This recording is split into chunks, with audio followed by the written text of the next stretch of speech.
Good morning. I'm Neelam Pirbhai-Jetha from Université de Mascareignes, Mauritius, and my presentation today is on visual print advertising as a vehicle for sexism and violence against women, an analysis of some advertisement in Mauritius. Our main objective in this study is to analyze sexist images, deliberate or not, conveyed in advertisements and how they can lead to violence against women. Advertisement is said to produce stereotypical images of men and women and can encourage one to adopt a certain lifestyle or behavior. In fact, society communicates expectations or gender schemas, to use Sandra Bem's term, and this seems to contribute to perceptions of self and other and dictate how men and women should behave. Even in countries where women enjoy gender equality in various fields, sexism still persists in advertising. Aymer posits that, I quote, male violence against women is influenced by the dictates of patriarchy and sexism, unquote. Sexism, or the belief that there are fundamental differences between men and women, seems to justify that men are strong, competent, and worthy, whereas women are often portrayed as sex symbols or fragile creatures.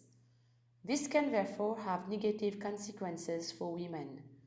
Stereotypical sexist representations of men and women in advertisement in Mauritius have rarely been studied and questioned, and we will analyze how visual advertisement can create an inferiority complex in women and thus build domestic violence attitudes. Before studying advertisement in Mauritius, I would like to analyze a picture I recently received on my WhatsApp Mauritian number. Even if the above picture is not a commercial advertisement, two messages are sent: 0 divorce and 50% less accidents if women are reduced to silence by the dominating male. Does the man with his receding white hair represent old age patriarchy? The new seat belt design, as it is jokingly put, binds not only the woman to the seat, but also snaps her mouth shut. Her still sitting posture with her arms clamped against her body and her widening eyes suggest terror and shock. The man with a self-satisfied smirk, on the other hand, is holding the steering wheel. Here, emphasis is on control. Metaphorically speaking, driving means power and can suggest control of not only the car but also of one's life and that of the woman. The thickness of the strap binding the woman and the emoticons not only remind us of the overt sexism of humorous reports Sarah Mills refers to in Language and Sexism, but also seem to unveil the little importance given to violence against women. According to Sarah Mills, I quote, "Jokes are complex ways of constituting women as a minority group without taking responsibility for that exclusion.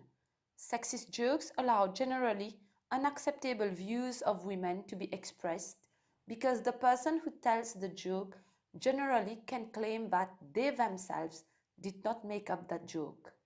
As Davies states, sexism works with reference to an institutional status other than the personal or individual." End of quote. A few pages later, she posits once more that humor often exaggerates certain features associated with a group or draws on and plays with stereotypical knowledge for comic effect. And the only aim is to, I quote, "create a sense of solidarity amongst men," unquote. Citing Lakoff, she adds that a joke also allows the speaker to avoid responsibility for anything controversial in the message.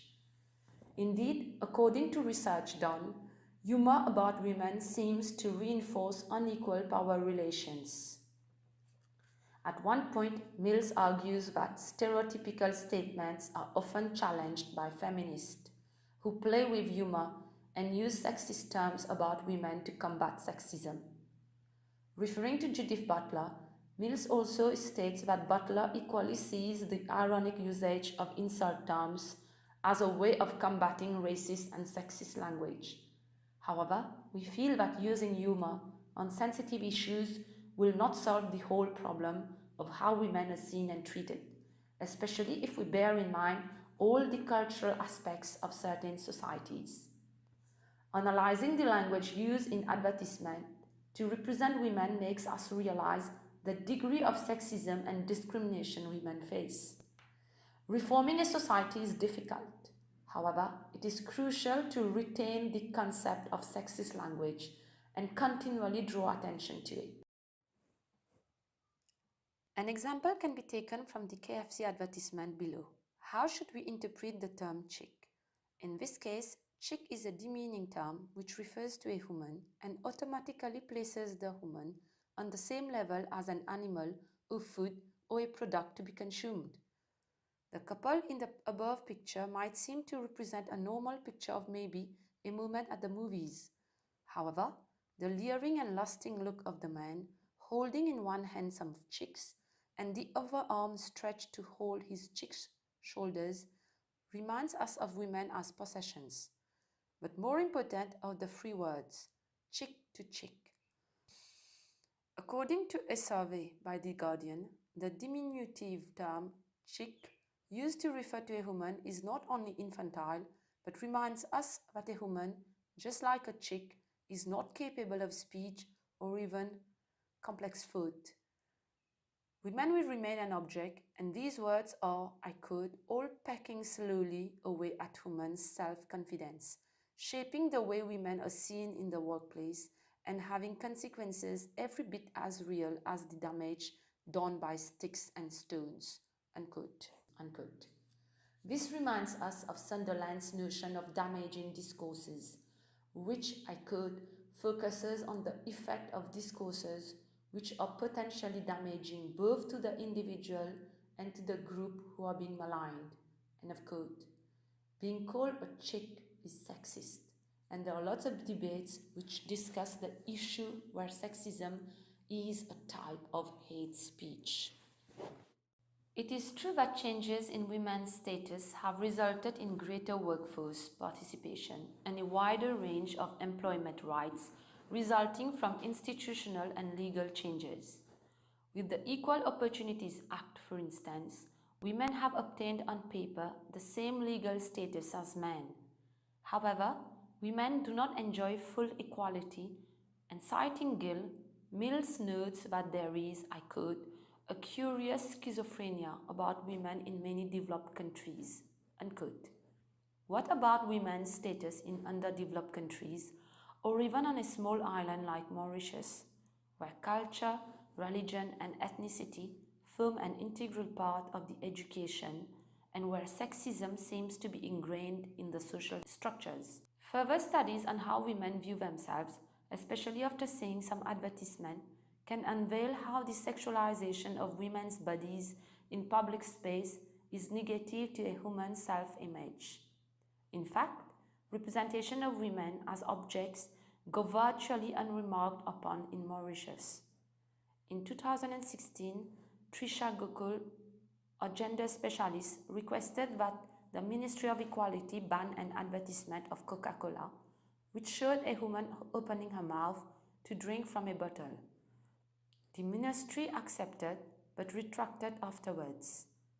Trisha Gokul was ridiculed on social media since the image was not considered degrading for women, and internet users started distorting her pictures, representing her as wearing a nun's habit and asking for forgiveness. Her smile is considered more sexist, according to another comment. The advertisement was also distorted, and comments such as, after having judged an advertisement as pornographic, some objects and images become suspect. And inserted in the image are drawings of lollipops, bananas, etc. Some have even laughingly put a man and a cow drinking from a bottle. In her study, Mills argues that sexism can be seen to underpin many advertisements.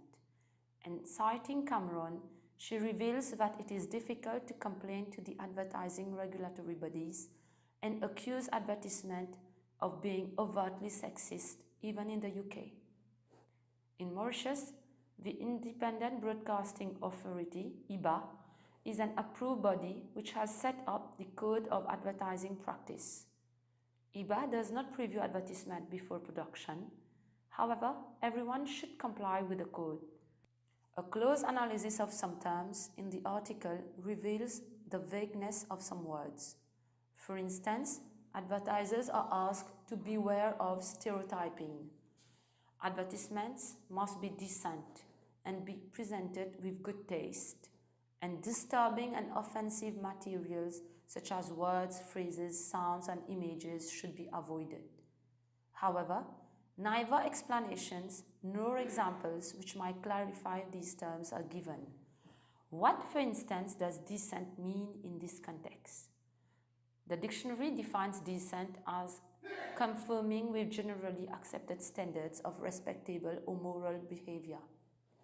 IBA seems to be concerned only with children's nudity. Isn't the sexualization of women also against the first article of the code, as pictures of half-naked women do encourage harmful behaviors or cause widespread or exceptional offense? Do these pictures convey respectability and moral behavior? Furthermore, Mills posits, I quote, "Everywhere it seems feminist ideas have become a kind of common sense. Yet, feminism has never been more bitterly repudiated." Unquote. In fact, according to Mills, I quote, "Overt sexism, where someone openly denigrates a woman, can affect not only her sense of her place in the world, can force her to interrogate her sense of self." Unquote. The verbal violence in the above examples seem to depict that sexist assumptions are often internalized by girls and boys, and this can have negative impacts upon their self-perception and ability to form healthy, egalitarian relationships, whether in their personal or professional lives. In a study at a Catalan university, it was deduced that, I quote, "Sexism is an important predictor of gender violence," unquote.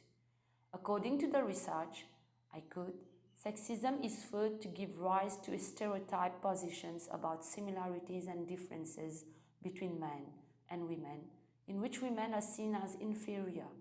These positions, in turn, lead to potentially violent behaviors when couples are in situations of conflict or disagreement, because the balance of power between the boy and the girl is unequal," unquote. Moreover, the sexual undertones in describing women, who are mainly depicted as objects of desire, are visible in the advertisement below. The main focus of all the images are on the body of a woman, wearing almost transparent clothing. By putting a woman to represent the divine quality of the island, women are idealized. Her almost transparent dress makes her merge with the land in the first picture. In the second picture, by wearing a white dress in a natural setting, she symbolizes purity. And in the third picture, she is being enveloped in the water. In all these pictures, they either have their eyes closed or their face hidden. Nature is indeed often seen as the embodiment of all the positive characteristics a woman must possess: purity, grace, beauty.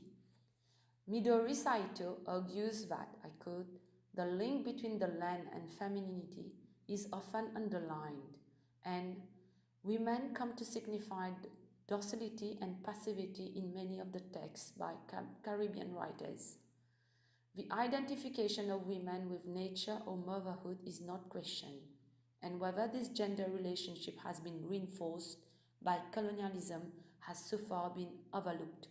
Unquote. In short, she remains a body, an object to be manipulated, as in the picture below, where a svelte woman in a bikini has on her panties the snacks she is posing for. The twisted advertisement objectifies and portrays women as sexual objects.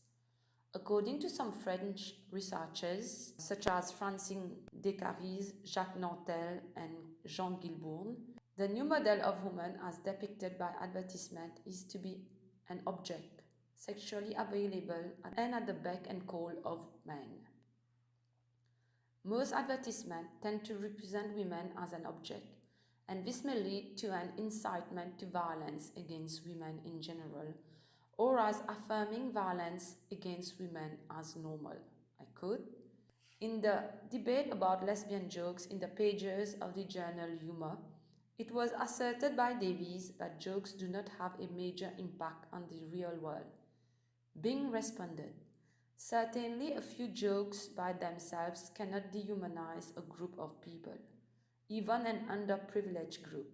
However, when any group, be it lesbians or women in general, are repeatedly treated as sex objects rather than as human beings in jokes, in pornography, in advertisement, in the media, in films, in books, etc., it is quite possible that this dehumanization makes it easier for others to restrict, rape, assault, and even kill individuals from these groups. Moreover, the role of men and women are also traditionally well defined in advertisement. Many people can ask why the above picture has been chosen to represent sexism or violence against women. There seems to be nothing wrong with it. How can a father who is spending his time showing most probably his son how to use a hammer, while his smiling daughter sitting in the background, eyes riveted on the father-child complicity, unveil sexism? It is also interesting to note the place male figures have in advertisement on do-it-yourself activities. Is the presence of a woman working all alone with tools without the presence of a man unthinkable? Does she need the presence of a man smilingly fixing a safety helmet on her head by her side? Is she visible only after the curtains have been fixed? Another observation made during this research is that most advertisements on shopping or supermarkets have women in them. Food, cleaning products seem to remain the space of women.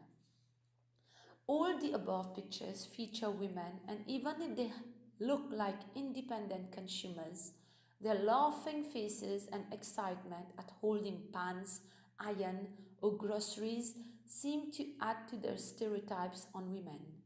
According to Mills, I quote, "The media has developed new types of stereotype by trying to impose a certain lifestyle, and these images are equally damaging to both males and females, since they consist of assumptions about us, which often clash with our own perceptions of ourselves." Unquote. Worse is that these images are not simply someone else's personal opinion of women, but they appear to be affirmed at an institutional level. According to a 2017 gender statistics of Statistics Mauritius, women were more likely to be victims of domestic violence, and about 1,703 women reported cases of physical assault, ill treatment, harassment, abuse, and humiliation. Furthermore, out of the 582 reported cases, about 88% of victims of sexual offenses are women. According to many theorists, domestic abuse and sexual assaults are the result of such attitudes, which include sexist beliefs about women. The aim of this study is to show that sexism is omnipresent in advertisement, as women remain a sexualized object, and even in the roles she occupies in advertisement, she remains inferior. Further research needs to be done, and surveys on sexism can bring to light the relationship between advertisement and violence against women in Mauritius. Thank you.